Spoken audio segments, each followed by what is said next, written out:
Put God first. Put God first in everything you do. Everything that you think you see in me, everything that I've accomplished, everything that you think I have, and I have a few things, everything that I have is by the grace of God. Understand that. It's a gift. I was sitting in my mother's beauty parlor, and I'm looking in the mirror, and I see behind me this woman under the dryer.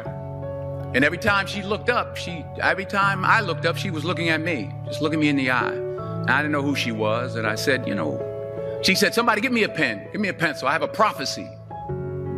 March 27, 1975. She said, boy, you are going to travel the world and speak to millions of people. Now, mind you, I was flunked out of college. I'm thinking about joining the army. I didn't know what I was going to do. And she's telling me I'm going to travel the world and speak to millions of people.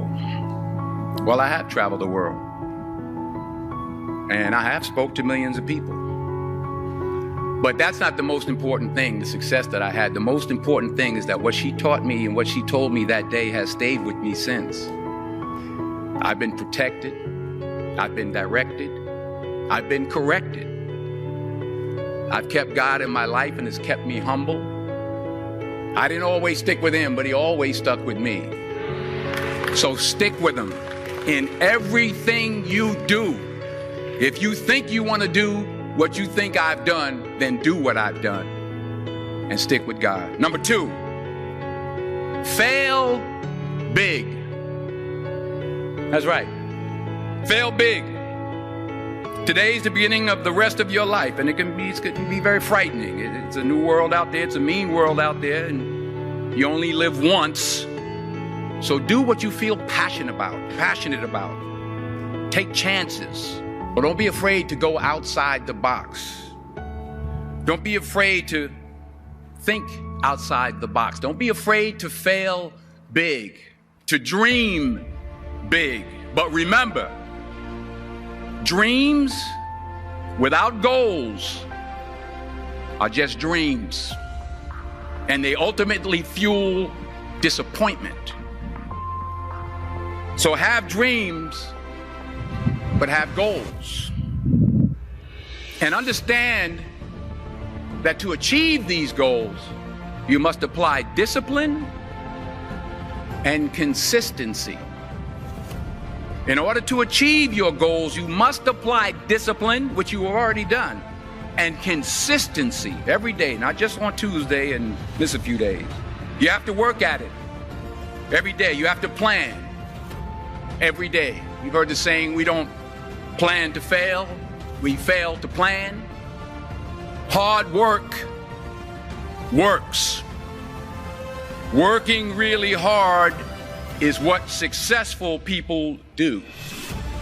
Remember that. Just because you're doing a lot more doesn't mean you're getting a lot more done. Don't confuse movement with progress. My mother told me, she said, yeah, because you can run in place all the time and never get anywhere. So continue to strive, continue to have goals, continue to progress. You'll never see a U-Haul behind a hearse. I'll say it again.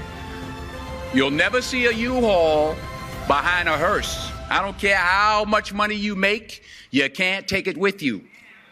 And it's not how much you have. It's what you do with what you have. We all have different talents. Some of you will be doctors, some lawyers, some scientists, some educators, some nurses. The most selfish thing you can do in this world